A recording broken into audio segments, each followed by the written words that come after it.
Na minha opinião, em 1976, o jogador da seleção brasileira, Gerson, lançou uma grande maldição sobre o povo brasileiro. Sim, lá ele usou, para fazer uma propaganda, um cigarro chamado cigarro Vila Rica, ele usou uma frase maldita dizendo assim: o brasileiro sempre tem que levar vantagem em tudo. E parece que a partir de então isso tem se eternalizado no povo brasileiro. Aquele jeitinho esperto, malandro, né? Aquele jeitinho sacana, aquele jeitinho sem vergonha, parece que se tornou uma realidade no nosso país, com a nossa raça. Na nossa vida espiritual também acontece isso. Veja, nessa passagem de hoje aqui nós vemos que os judeus acreditavam que somente Deus poderia fazer aquelas boas obras, mas não quiseram crer que Jesus era o Filho de Deus para não pagar o preço, né? É muito fácil estar com Jesus lá na Santa Ceia, comendo e bebendo, e ali com os pés sendo lavados pelo Mestre, mas no Calvário nós não queremos pagar o preço. É preciso pagar o preço. É preciso estar com Jesus. Se nós quisermos salvar a nossa alma, nós temos que estar com Jesus no Calvário. Todos os dias Deus vai nos dar a oportunidade de estar com Ele no Calvário, carregando a cruz com Ele. Todos os dias. Todos os dias. Todos os dias Deus nos dá a oportunidade de nós sermos sirineus, como aquele sirineu que ajudou Jesus a carregar a cruz. Todos os dias. Acontece que muitas vezes essa frase maldita nos afasta disso. Ah, eu não, né? E eu vou me afastando disso. E o tempo vai passando, e aí quando chegar a hora do julgamento, de nós estarmos diante de Jesus, somente aqueles que acreditaram de fato que Jesus era Filho de Deus, que testemunharam Jesus, é que estarão com Ele no Calvário, né? E é exatamente isso que acontece. Veja, no versículo 31 de João 10 vai dizer assim: os judeus pegaram pela segunda vez em pedras para apedrejar. Aqui é desse evangelho anterior que Jesus falou: eu sou, né? Eu sou Filho de Deus. O interessante é que aqui Jesus não poderia dizer que não era Filho de Deus, porque se ele dissesse isso, ele estaria mentindo.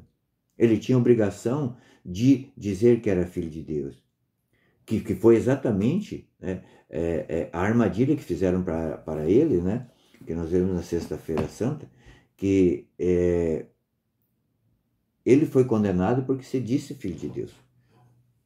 Porque o interrogatório foi induzindo para que ele falasse a verdade. Eles sabiam que ele não poderia mentir. Então ele afirmou: eu sou Filho de Deus, foi para isso que eu vim. Então o mataram. A inveja dos judeus o matou. Porque se eles aceitassem que Jesus era o Filho de Deus, de fato como é, eles tinham que mudar de jeito. Eles tinham que descer daquela posição de pompa, de soberba.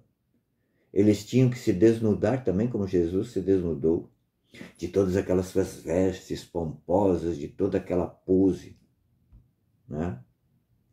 Mas quantas vezes nós também fazemos assim? Nós queremos estar com Jesus no Jardim das Oliveiras, né? Tranquilo, ouvindo a voz dele, mas não queremos pagar o preço lá na cruz, lá no Calvário.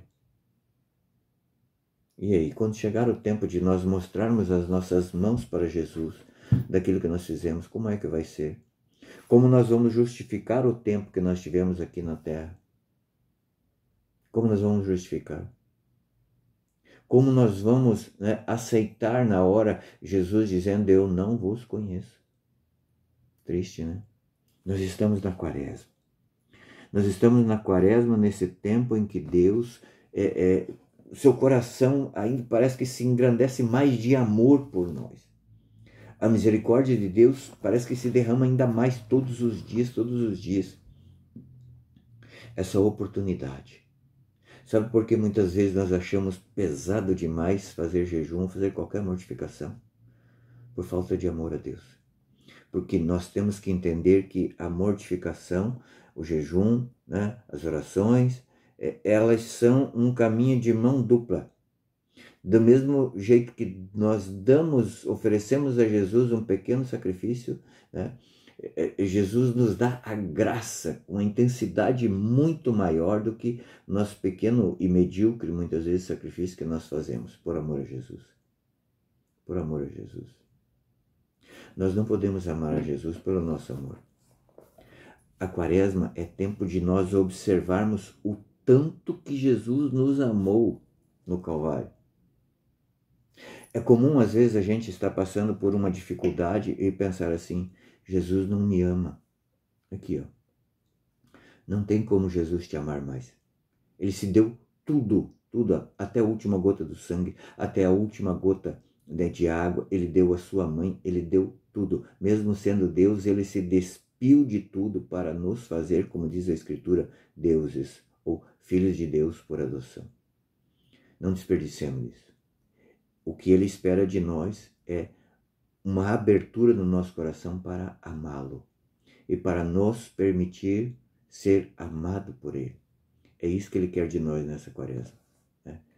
Tenhamos a coragem mesmo de nessa reta final, nessa semana que está às portas aí, a semana forte da quaresma, tenhamos a coragem de rasgar o nosso coração, né? Mostrar para Jesus as nossas maquinações, mostrar para Jesus a nossa frase que a gente fala muitas vezes de querer levar vantagem em tudo. E nos humilharmos na presença de Deus. Deus te abençoe. Boa quaresma.